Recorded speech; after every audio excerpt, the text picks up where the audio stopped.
Hey guys, Matt, IronTrap Garage, and today we are working on the Schroll 32 project again. So I made big progress again last video where I got all of those sub-rail sections made for the body, and we're pretty much ready to go there. So when we go to put the body onto the frame, I have that whole substructure built, and all we need to do is just make some bracketry to actually attach it to the body, and we'll have a good, strong, square, solid body that will be good to go for taking it on and off. So we are getting kind of close to that point, surprisingly, just to start test fitting stuff. But what I need to work on next is I sent away a bunch more parts, basically that whole front end, which you can see hanging behind me, off to my buddy Brooke to have it blasted. He was able to fit me in again, thank you Brooke, and get this all blasted, which was really great. And since then, what I've done is I've just sprayed everything down as soon as I got it back with Eastwood Fast Etch to basically etch all the metal. It leaves like a phosphoric coating on the metal, and basically it will not rust. It's the same thing we sprayed on the frame. That way we can work around all the parts without them just instantly flash rusting and causing us to have to blast the stuff again before we start painting and doing all that. So it's kind of a tough situation with this car. One part of me wants to just paint all, epoxy prime and paint all this stuff and then put it together to do our next batch of mock-ups. But what I've had happen to me in the past is I get kind of overzealous with making things painted when I'm doing a car that's a little more refined. And then when you get to the end of the project, the front axle and all the parts that you painted early on are all chipped up and messed up because you've taken them on and off, they sat around the shop, all that kind of stuff, and it causes problems. So what I think I'm gonna do this time around on this project, I try and learn on every one of these projects I do because I'm just, you know, learning as I go like everybody else. And what I think I'm going to do is leave all this stuff in Fast Etch. I'm going to work on today getting the whole front axle reassembled together so that we can at least do the car as a roller and mock-up stage. So I'm going to work on getting new Kingpin bushings in these freshly blasted spindles, ream those out with my reamer, get the Kingpins in, fitting good, get everything put together and kind of working correctly. I'm not going to go crazy putting the brake shoes and all that stuff in because we will be blowing it all back apart and painting it kind of all at the same time. And that's what I think will work best instead of me trying to piecemeal and turn the corner of my shop into a spray booth in the middle of the winter. I think what I'm going to do is just I have it all in Fast Etch, let's put it together and keep moving forward instead of trying to switch gears and turn it into a paint shop in here, which is going to be totally a mess. So I'm going to get these spindles in the vise, show you guys how to quickly and easily do these with basically a vise and a reamer, and then we can start putting our axle together. All right, so we're going to walk you through the basic process for doing Kingpin bushings and fitting new Kingpins and bushings to an early Ford spindle. Now the process is basically the same from Model A's all the way up to like F1 pickup trucks and really any straight axle vehicle, whether it's Ford or not. The process is darn near identical. It's just maybe some different specialty tools or different things that you do. So for this, we have a round back spindle. Why I have a dirty one in my hands is I knocked the bushings out off camera before when I was prepping everything for the blaster, and I knocked those out, didn't film the process because I was just in the groove of things. So I'm going to show you knocking a Kingpin bushing out real quick on this just old spindle I have here that's all dirty. This is the same as the ones that are on the Schroll 32 Coupe. These round back spindles came on 36 to 39 early Fords. Now one thing to mention, a little side tangent, 36s are like a 1 year only, and the snout of the spindle is actually a little bit different, and the snout on the drum is actually a little longer, so they're 1 year only spindles. Just double check that if you're buying at a swap meet or something like that, you don't get mismatched or get the wrong one, because they don't really work with like 40 style drums or 46 to 48 drums. So that is that. But spindle process and the bushing process is basically the same for all of them. There's a little bushing when they're dirty, it's really hard to see, but there's a little real thin bushing in there, and it's recessed on the bottom here a little bit that you might kind of be able to see. Probably not. But what I do is I'm going to do basically the whole process here in the vise. Not basically, I am going to do the whole process in the vise. I've used the press before and it works just fine, but I found over the years that the vise method just is like the simplest and just works for me. Now if I was doing this in like a production shop, I probably would have something set up in the press and it would work just fine, but with this it just kind of the old school way works really fine. So if you have a decent vise, you can do this whole process with a couple of tools. So the first thing we're going to need to do is drive these old bushings out, then we're going to swap over to our new ones. So there's a couple of tools you can use for driving these bushings out that can make your life either really easy or kind of a pain in the ass. So you can do the really crude method of grabbing an old socket that matches the diameter of your Kingpin bushing and using it as a sacrificial punch or driver or drift. That does work, but it's kind of hard to find the right size socket, and I found that over the years I did it a couple times that way. It's not great. So what I did first was I machined up just a little bushing driver that is like basically the same, just undersized of the diameter of the bushing. Since this bushing is really thin, you don't have a lot of room to play around with before it gets too small and it starts kind of driving into the bushing. So we have this, and I just left the head a little larger, and this extra lip here I left is actually the size that the bigger truck Kingpin bushings are. So if I need to knock those bushings out, this will actually slide down through and will fit there. So you can use that. This has worked great. It's been abused over the years. You can see the head's a little mushroomed. I've used this on a lot of spindles. Then my dad gave me this. He reminded me that the one drawer in the toolbox that I inherited from my dad when he retired had some specialty tools in it, and my dad was a big truck mechanic, and over the years at different jobs he had some Ford trucks that were straight axle, and he had like F1 trucks and stuff that he worked on, and he had some specialty tools that the old timers had given him, and they've been passed down, and I didn't even know. I never looked at them. So he had this driver that was in the box that I just recently found, didn't even know it was in there. In the back of the box, after he reminded me, and this has a couple of different size drivers on here that you can use, and this one actually works really well for doing Kingpins as well. So you can use it that way, you can drop it down like that, and it also works that way. So you can either get a driver, there's KD tools and Kara Wilson tools that are made specifically for this that work great, but this method works totally fine. I've used this a bunch of times and it works well. So basically all we're going to do is try and center it, get a little mini sledge or BFH, and just start hammering and try and drive it out straight is basically the process. So I'm going to use this guy first, my one I made. Let's get some safety glasses on and then we'll start hitting. Alright, got my safety glasses on. We're going to use my little driver I made first. Show you that way. I usually try and get one or two good hits to get it moving. And then once I've identified that it's moving, I'll just start driving it down. And you can probably see already down here, it's starting to punch through that quick. So the key is to get one or two good hits to make sure you're very square and you're hitting straight down, and that will kind of get it moving. Once it gets moved and you can kind of fit your driver into the hole, it's super easy to knock it out from there. So now that we got started, I can just boom, done. That's it. Process, simple, easy. So there's our Kingpin bushing all knocked out. I didn't even check. These bushings could have been okay, but not a big deal. I wanted to show you guys anyways. So there's one knocked out with that. I'm gonna flip this over. All right, so we got it flipped over, and a lot of times what I do when I flip these over is I work from the bottom here because, like we mentioned when I showed it to you, it's a little recessed on the bottom, so it's a little easier to get your drift tool started. Same thing, just that's it. There's our other bushing, all knocked out, and that's all they are.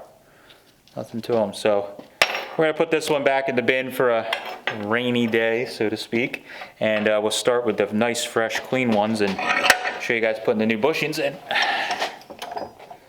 Alright, so we got our first spindle in the vise here, and we are ready to go. So, Kingpins. Kingpin sets, I personally prefer to find good old American-made kits if possible, or if you're kind of piecing something together, reuse a good original Kingpin that isn't worn. The nice thing with the Kingpins is that the bushings are pretty much sacrificial. So when they go bad, as long as the car hasn't been driven really, really far to where the bushings are totally shot, usually the bushings wear and not the kingpins themselves. So you can kind of reuse those kingpins as long as they're not damaged, but obviously you want to check those out, Michael, make sure they're not too off. But so I like doing that because I've had a few instances where I tried to use the Chinese ones that are off eBay, Speedway, wherever, and those kits, I found the kingpins are just have, let's say, 1 to 3 times I've had it happen where the kingpin was slightly bigger than what it was supposed to be. So I used a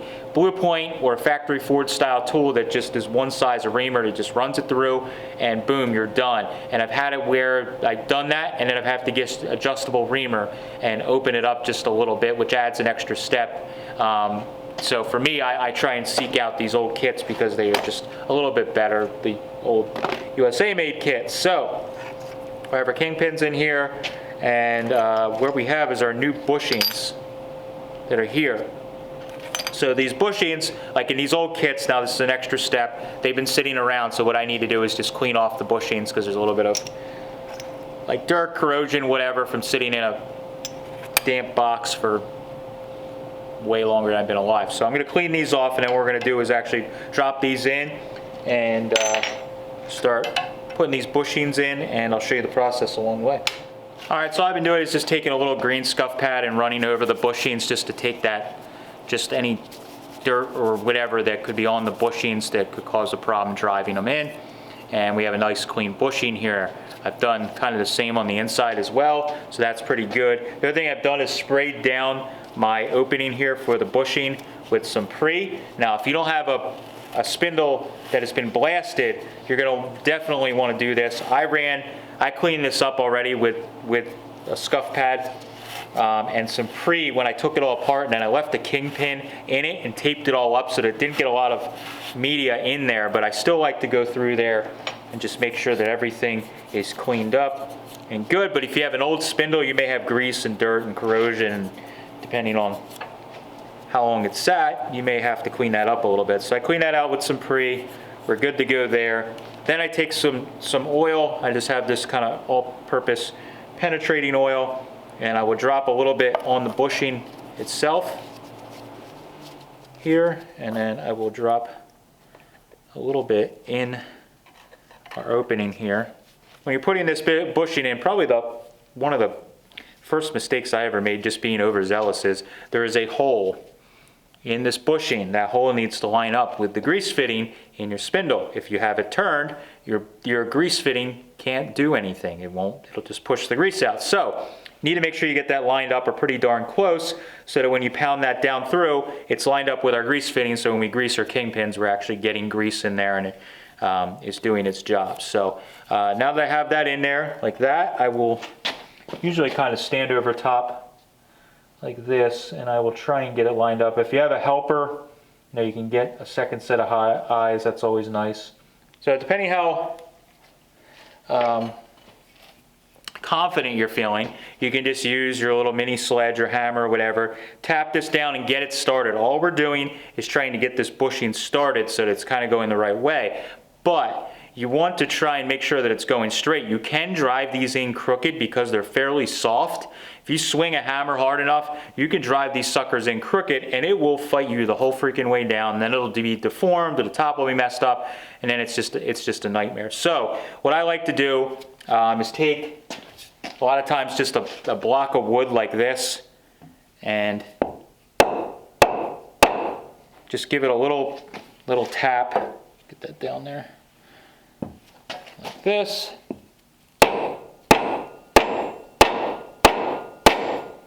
And that will get the bushing kind of started. So the bushing is in, it's good. I've hit it hard enough that it started to drive the bushing down in, just enough that it's not going to fall out.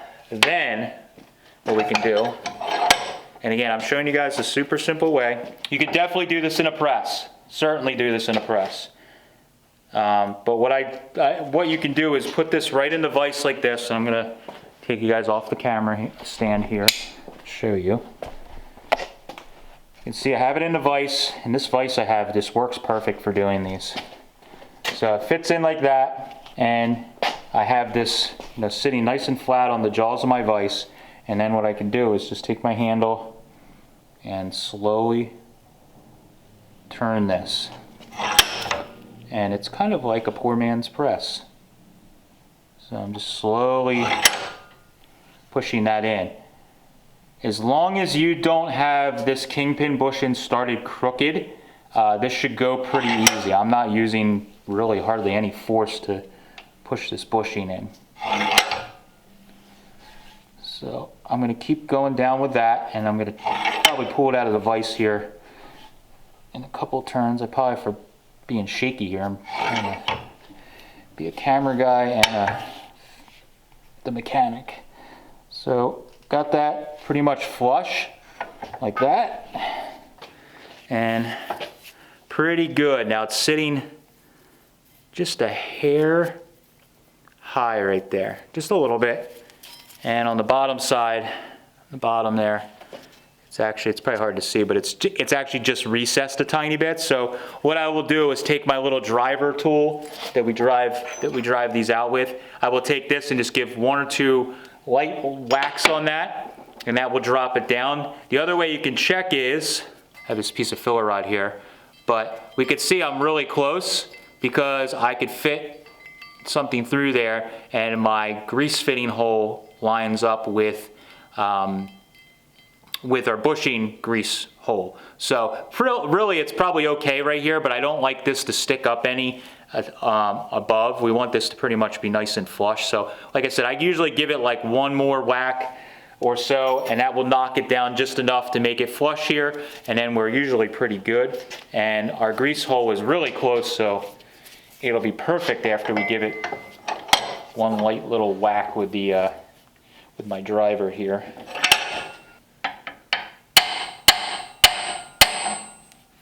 There we go.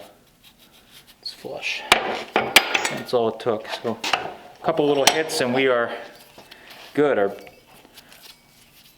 bushing is just below flush there, just recessed. This is flush right here, so should be good. So we got our first bushing in, do the same process on the bottom. I'm gonna actually do all the bushings in the spindles, and that way we can just go swap over to reaming all the bushings, and we'll show you that along the way. All right, so we got all the bushings in. Only took a few minutes to do each one, and we're all good to go. So now we are ready to actually start cutting our bushings and getting them reamed to size. So what we have here is my ancient, it's Blue Point. I was trying to remember as I was talking in the beginning of the video. It's an old Blue Point one. I got a set of these at an old, like I get a lot of stuff, an old auction of an old dirt racer guy that was that had passed away, and they were selling off his stuff. I got a lot of really neat stuff there, but one of the things I got was a whole bin of these old Blue Point reamers for different vehicles. So I have them for the big truck Fords, I have for Chevy, I have a bunch of different ones, but I use the heck out of obviously this Ford one. And the nice thing with these is they actually locate you in so that you can, it locates you right down in here. I don't know if you guys can see there, but take you off the stand here. So what it does is it locates, this lower one is just a little smaller here, so it can drop down and get you located into the bottom bushing. What that does is it gives you a true cut straight through. So you don't want to just use a reamer where you're cutting one at a time. You need something that locates. So if you can have if you're using an adjustable reamer, try and get one that will allow you to locate down on this bottom bushing. So as you're cutting this, you are cutting true, because if you cut this one even a fractionally crooked, I don't know if that's even a term, but if you cut that one slightly crooked to this one or not true to the two of these, then you're going to have to open up one or the other, and then you're going to have a little bit of slop in your Kingpin just from the get-go, so that's not good. So that's why these ones, if you can find them, the ones that are actually made specifically for a Ford, I think you can buy them even reproduction, but that's the style that I try and seek out. And with how little we use these compared to like a dealership or something back in the day where they're doing these all the time, it's unlikely you're going to wear one of these out in your lifetime unless it's already worn out. So I have that in there. What I do is take some more of this cutting fluid or lubricant and drop it down in there. We want to make sure that everything's lubricated the best we can. So you drop it down the flutes there, all around.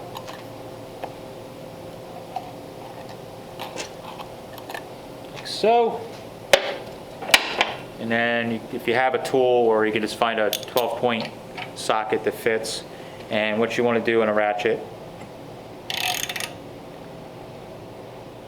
So all we're going to do is just slowly push down lightly and ratchet it as we go. So I'm putting a little bit of force down like this to kind of help it, because it's not like threads where it's going to just automatically like run itself down in. These bushings actually didn't. Oop, there we go. So see how that just dropped real fast like that? And I'll take you off the stand again. You can see it didn't seem like I was cutting a lot, but you could see all the remnants of the bushing that fell through. So I cut through that top layer and it dropped me right down, and we are located into the bottom one. And then the top here is the size of our Kingpin. So because of that, it's locating us at the top, and then we're cutting true at the bottom. So it's, that's why I'm pushing these tools rather than doing it with an adjustable reamer. I think it's easier, less room for error.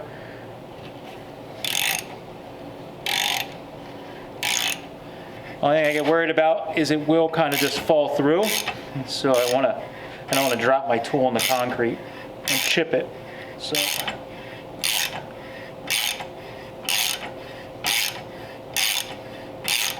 Cutting. Oh, there we go.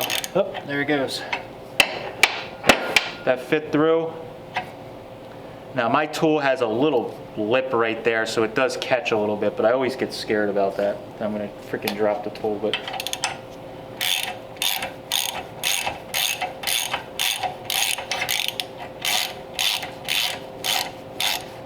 All right, there we go. Nice cut. We can boil off all our shavings.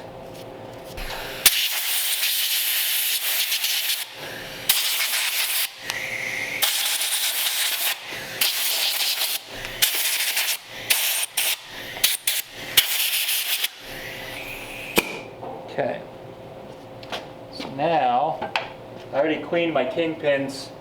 Same deal. I just went over them with that scuff pad just to knock any light corrosion that could be on there. And we want to just put a light film on the Kingpin. There we go. So you want it to be, you know, see, it's not just falling down through. I mean, it's like a nice slow, there we go. So it's not like it's like super loose, but drops down. See how it drops? And it fits right into the bottom one. Boom. That's what we want. No play, nice and tight. We can, you know, it takes a little tiny bit of force to pull it there, but it is really good. So that's what we want. It's a good fit there for that Kingpin. So that's why using that tool is really handy. So got this one cut, take it out of vise, and we'll do the other one, and then we are ready to start reassembling the front axle for mock-up. All right, next thing I'm doing now that we have everything blasted and cleaned, these spring perches or wishbone perches, depending on the year you're using it, but in this case it's a spring perch as well. On these, because you remember when we were knocking these out, we had to use heat, and I had to use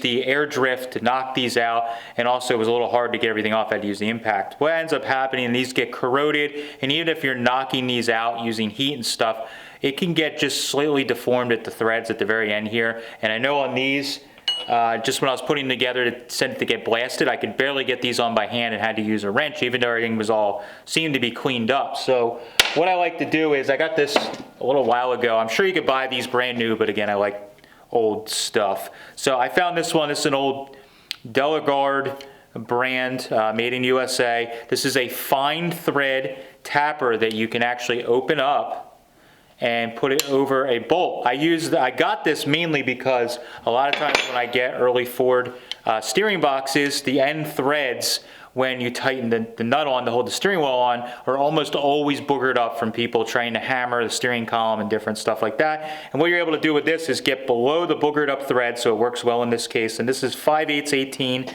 which is actually the same size as the thread on the steering box on early Ford. And you can basically get it down below and get it on the you know, the first thread that you'll feel it kind of fit onto. A little oil there we go. Like that, and then you tighten this knob down and it pinches it down, and I get it basically as tight as I can get it by hand without going crazy He-Man tight. And get that tightened down there, and then the way you do is you actually tap from the bottom. So I'll put a little bit of lubrication on here, and you basically just run it up as you go. So this is another one of these neat tools. I got this one off eBay actually. I couldn't find one locally at my local flea markets and stuff, and I was looking for a good old one with fine thread. So I just went on eBay and I got these. They're on eBay all the time. I think I might have paid 20 bucks or something for this. But I use the crap out of this thing for fixing these old original parts. It's really cool to instead of buying new Chinese, you know, questionable suspension parts, we can use the old stuff, and a lot of times it just takes some cleaning up. So here we just got to clean the threads up, and I could feel there at the end it's definitely got some little funky threads. So just thread it all the way off there till we're all the way off, and now we have, you can see it took some gunk off the end there. So there was definitely a little bit of something on those threads there that were a little boogered up. So the nuts sometimes need it too, just depending on how corroded they were, how hard they came off. Oh wow, actually that's really nice. That's what we want. So this is pretty good. I can see this nut right when it gets to about there, it's getting a little difficult. So it's not the threads on the perch, it's actually probably this at this point. So we got good threads on our perches here, so everything will go together real nice. So I'm gonna get a tap out. I'll just run just a standard tap through these nuts, and then we should be good to go to start putting our suspension or our front axle and stuff back together. So all right, so now that we have our spindles and our bushings all taken care of, we can start putting these all together. As a reminder, I am going to be pulling this all apart to repaint it, but we need to kind of set everything up to mock the car up in bare metal. So I need to put good bushings and everything in it to get everything set right. So on these later spindles versus the early ones, the early axles and spindles, the bushing actually goes, or I'm sorry, the bearing actually goes on top like this, and then the Kingpin goes down over top of it. A little different on the later ones, like this. The bearing actually goes on the bottom, and you want to make sure that the opening, if you're unsure, just remember you don't want water and mud and crap to go into your bearing, so you want to put that side down. So put that side down, and then this will go like this and actually fit over like so. That's how that's supposed to go. Now what you need to do from here is you may need to shim your spindle to get it to fit. See how there's a little rock in that? I know I don't have the Kingpin in there, but I can tell that it's probably going to need like maybe one shim in there. I'm not sure yet. So we could drop our Kingpin down. I'll put our little seal here. This is a little seal that you put over the top, little kind of like cap that goes over there, and it has a little felt like washer, if you will. So this guy should drop down. So everything's clean and lubricated and just cut. It all fits really nice. So there's a tiny bit of slack in there. It might be able to fit one bushing in there, or one little washer. So what they are is these little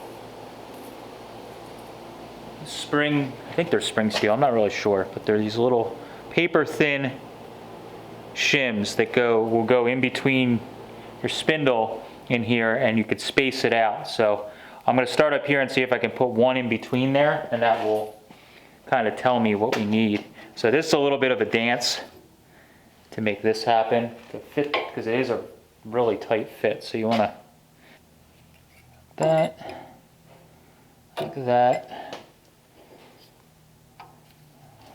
That way that's fitting there. And now we can put our bearing back in, like so. And the bearing will be a little tight to fit. You may need to use a mallet. We'll see. But if I wiggle it, hopefully we can get it to fit. And this does need to be a pretty darn tight fit because you don't want extra slop in the spindle.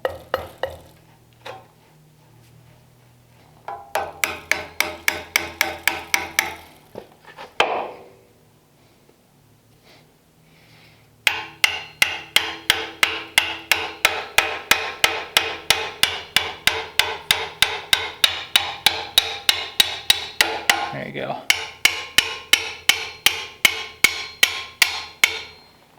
The only thing I didn't check is we may need to rotate our Kingpin to get it to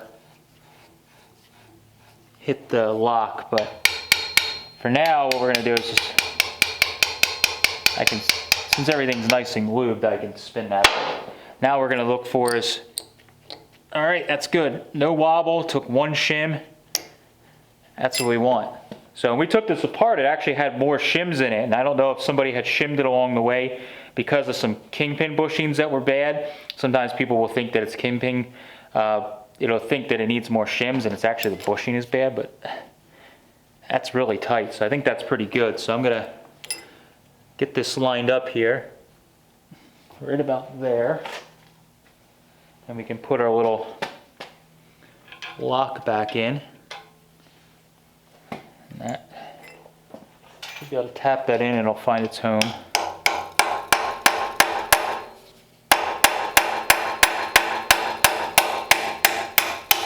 There you go. Just had to spin the Kingpin a little bit. Now some of these don't always sit totally flush there. That's something I'll mention. Factory ones usually sit pretty flush, but sometimes these aftermarket ones don't always sit totally flush. It'll go in close to flush once we drive it in, but we don't have to go too crazy because again, this is kind of a mock-up. So got that set on, everything's good, nice and tight. Good to go, we can move on to the other side.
right, so that was a full day of work getting the front axle all built up and everything good. I ended up going back and chasing all the threads for all the fasteners that held everything together. I actually quickly set the toe in on the front axle as well while I was in the vise. I could kind of get it in the ballpark pretty good by myself, so that was all stuff that I think is going to help me down the road. When I take everything apart, it'll go back together a lot easier and stuff will be close and should fit pretty well. Now, why did I put the frame back down on four wheels with this rusty rear back underneath of the car? The reason is I want to get the rear radius rod situation sorted out. They had those radius rods that are welded to the rear, which is okay, but in the front they just had like threaded rod with a loose nut that just kind of like floated around in there. That was not good. So I want to cut all that off, make some sort of brackets using the like angle iron that they had for a like mount, and just beef it up a little bit and put some rod ends on it so we can actually adjust it and get everything kind of sitting a little bit better and definitely a little bit safer. So I'm going to work on that in the next video, and then we can eventually start blowing the rear apart.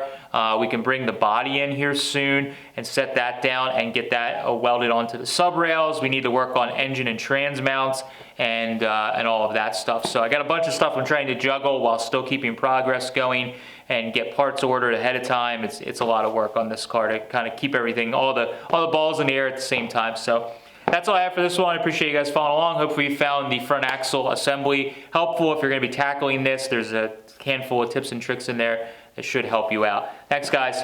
Catch you later.